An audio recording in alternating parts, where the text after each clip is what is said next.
You may be seated.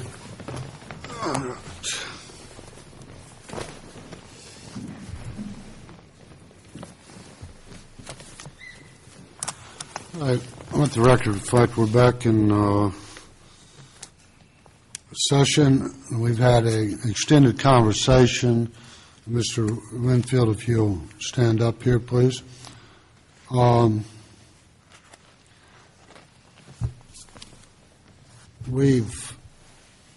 As Justice Kitchens earlier alluded to, these type of hearings come very seldom. I think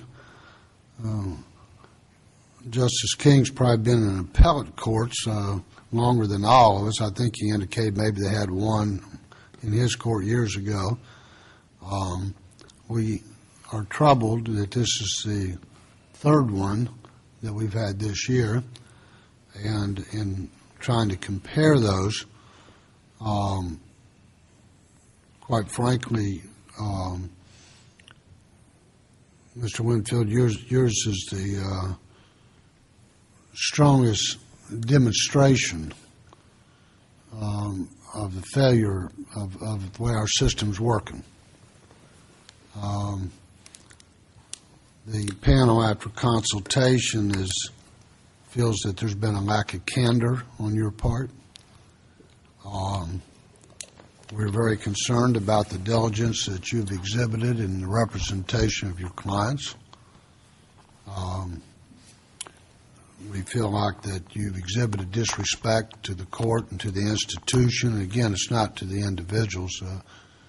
Any one of us take off the rope probably don't deserve a whole lot of respect on anything, but it's the court and the system.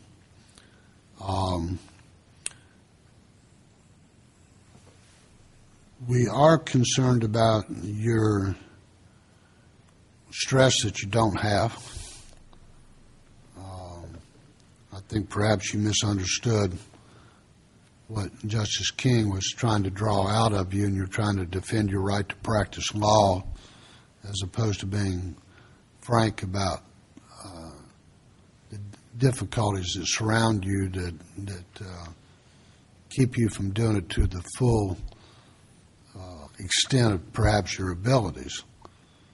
And based upon that, we've come up with a couple things.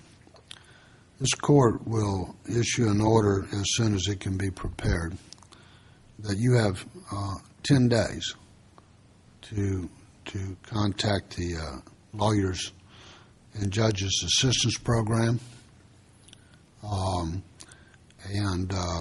which is a voluntary program. But you got 10 days to contact them. And if you elect to participate in that program, then they will furnish the court with reports of your progress in that program, which allow you to continue practicing law. Should you choose that LJAP is not for you, and you don't want to participate, and don't want to seek their assistance, that's your business. None of us can make you do that. However, should you choose not to do that, then we are going to have a copy of today's proceedings sent to the bar and have them review it for whatever purposes they want, and you take your chances with them as to whether you have violated any of your duties as a lawyer. It's our hope that you would seek assistance, but that's your choice, not mine. The second thing is that the monetary thing is a rather difficult thing. You should pay every penny to these other lawyers. Ultimately, they'll keep their client from paying them, and it should come out of your pocket. I would guess if I got in your pocket now, it'd be pretty empty.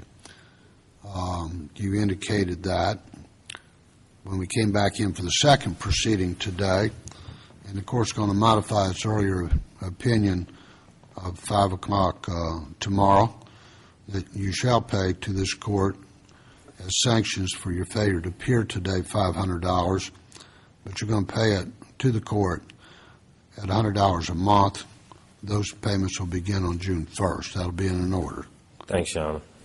The second thing is that I, having practiced both plaintiff and defense over the years, have looked at many billings, and the billing that's presented today by the defendants in this matter, or the appellants, I guess, Vicksburg Healthcare, is fair and reasonable in all respects. But nonetheless, due to your financial circumstances, the court is elected to reduce that to $1,500 a month, or $1,500, as opposed to the amount sought. And that's going to be payable to the lawyers, the law firm. That's going to be paid at $100 a month beginning May 15th. The failure of you to make any of those payments is going to result in contempt proceedings, and serious contempt proceedings. If that means you can't make enough money practicing law, then go flip hamburgers somewhere, but you pay that money. For your client, we're going to accept the brief as filed. You better make sure before you leave here today that the lawyers on the other side have that brief, and then that matter will take its own course. We would expect that you would change the way you're doing things. Again, I'm not a tech freak at all, but I can keep a calendar on my phone, and it don't take any real skills to do that. You got e-filing now. You know how to do it. I've seen you know how to do it. So secretaries, although very important, are not absolutely necessary to practice law. So that'll be the ruling of the court. Either of the judges have anything else to say?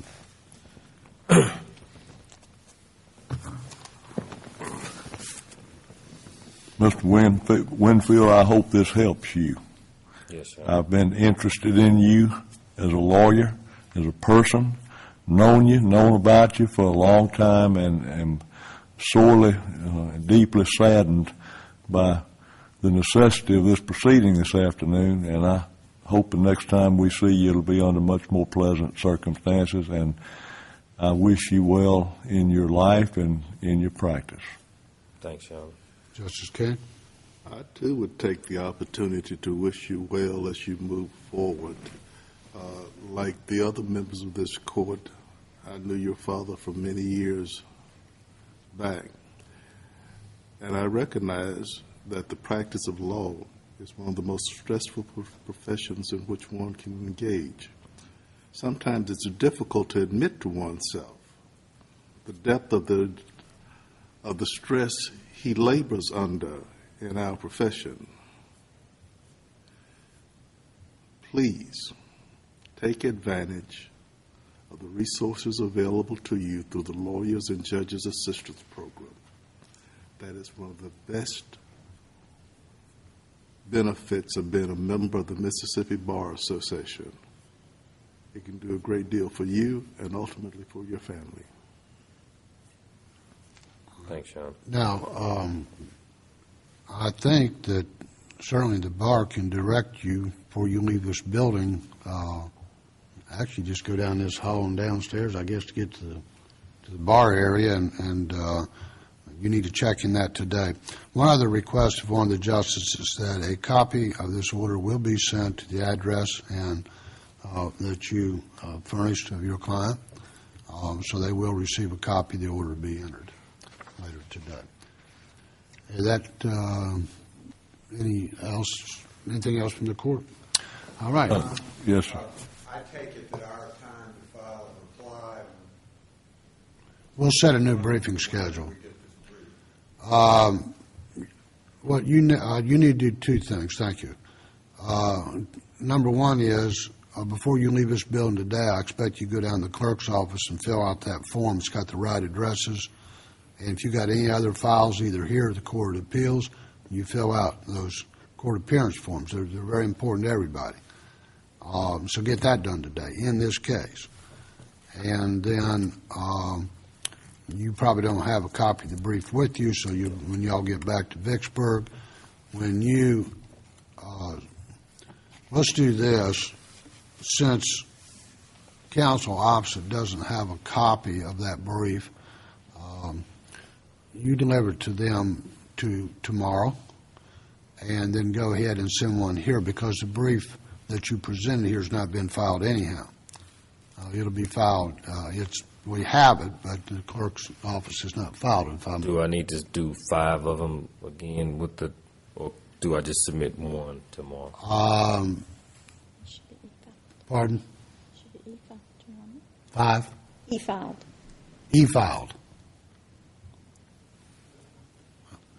You showed a little lack of concern there, so, I have the ability to do it. I just thought it was, you had to bind them and put them in the colored. no, when you books and all e-file, that. I don't think you have to file all the additional copies. That's the beauty about e-filing. Okay. You just e-file it, and Scan it's it. here, and then I can get it in my suite, and he can get it in his suite. So, no, actually save you time Yeah. and money and other things. So you get that done tomorrow.